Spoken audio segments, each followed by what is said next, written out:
This next story making its way through social media at warp speed. A massive movement is underway to arrest an African warlord accused of mass crimes against humanity. We are talking rape, murder, and the abduction of children for use as soldiers. His name, Joseph Kony, and he's the leader of the Lord's Resistance Army.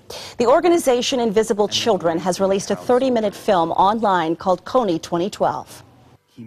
My brother tried to escape. Then they killed using panga. They cut his neck. Did you see it? I saw.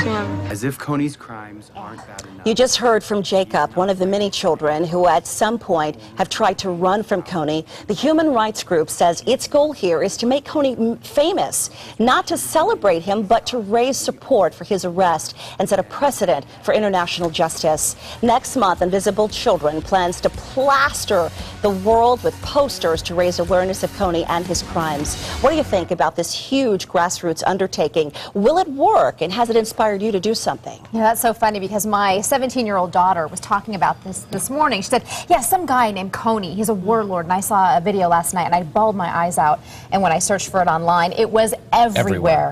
Yeah. Mike, what do you think of this? You know, it's the greatest thing about social media because everybody talks about the internet and how silly it is, and Facebook and Twitter, but this is exactly why it's such a great thing, because it's over millions of hits in just a short period of time, and everyone has access to learn about this guy. And the atrocities going on in third world countries are so rampant. I mean, this is just one of many. I'm sure they could probably do a documentary every month, and we often don't hear about it. Well, when you make these documentaries, it's exactly what they're for. I mean, locally, the Pat Tillman story was done in a documentary and what happened to his family. When you see things like this, you know, being in this business, and we're learning things about people we may not have ever heard of a few months ago. And as journalists, I've never heard of Joseph Kony. Had you heard of him? No, I hadn't. No, I hadn't either until you said it today, and now I know that you can't turn on any Facebook page or any Twitter account with it and not see something. So if we don't know, the American public. How many Americans would have ever heard of Osama bin Laden September 10th of 2001. It took a tragedy for us to know that he became a household name. Hopefully that thing doesn't have to happen. This guy now can be stopped. He's been on the terrorist list since 2008. Yeah, and we're just hearing about it. It is incredible. This video has had, let's see, more than 4 million views so far on YouTube. Yeah, you guys are really reacting on Facebook. Rachel Thompson says, yes, I do think it will. We as a society need to be kept informed on real news. And I was shocked that this was someone I had never even heard of. Leon Cook says, if America is involved, then it shows you that we just can't keep out of other countries' business. Danielle Jean says, we will be covering the night for this April 21st in Avondale. They're going to be putting posters everywhere. Michael Williams on Facebook, this organization was able in 2 years to raise and spend almost $9 million.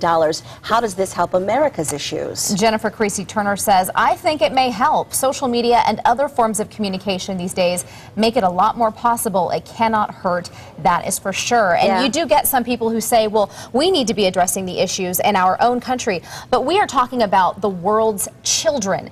How can you justify a child being ripped out of its parents' arms as it's sleeping at night, and enforcing that child to kill its own parent? How can you not do something? You can't. When I see that, localize it. How many of us would see someone harming a child in our neighborhood and say, it's none of my business? Of course it's our business. That's our job. If we have the ability to help, especially when children are in need, we have to. Yeah, we're not an isolated society anymore. And we're getting emails too. Zach in Glendale shared an email, with us saying that he really hopes that our newscast, we're equipped to get the word out there. So we're hoping to do that for you, Zach, and so many others who really want this out. Well, let's see if we can really come together as a global community, and it'll be interesting to see how far this movement goes. Yeah, we'll be watching.